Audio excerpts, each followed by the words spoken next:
Hi friends, welcome back to our channel LFM. So ఈరోజు నేను ఏంటంటే బనానా మిల్క్ షేక్ ఎలా ప్రిపేర్ చేయాలో మీకు చూపెట్టాలనుకుంటున్నాను. ఇదైతే చాలా సింపుల్ అండి. ఏంటంటే రైట్ బనానాస్ ఉంటాయి కదా, అవి ఇక్కడ నేనైతే ఒక 2 తీసేసుకొని మిక్సీ జార్లో వేసేసుకున్నాను అనమాట. ఇంకేంటంటే మిల్క్, కాచి చల్లార్చిన మిల్క్, చిక్కటి పాలని ఇందులో వేసేసుకున్నాను. ఇంకా బాదం కూడా యాడ్ చేసేసుకున్నాను. డ్రై ఫ్రూట్స్ ఏదైనా వేసేసుకోవచ్చు అనమాట.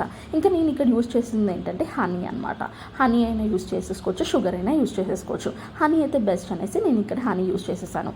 ఇంకా మూత పెట్టేసుకొని మనము మిక్సీ జార్లో వేసేసుకుంటే నాకైతే పర్ఫెక్ట్ మిల్క్ షేక్ అనేది రెడీ అయిపోయినట్టే. చాలా ఈజీ అని చెప్పాను కదా, అంతే అనమాట.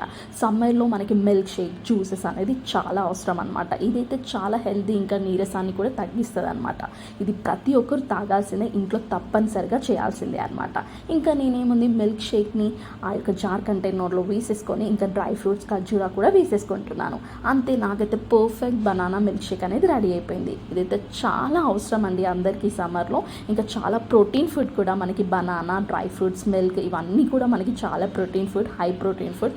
సో తప్పకుండా అందరూ తీసుకోవాల్సిందే అనమాట. చూస్తున్నారు కదా, మీరు కూడా తప్పకుండా ఇంట్లో ట్రై చేయండి. థ్యాంక్ యూ అండి. Thank you so much for watching my video. Please subscribe my channel and please support me అండి. ఇదైతే చాలా టేస్టీగా కూడా ఉంటుంది.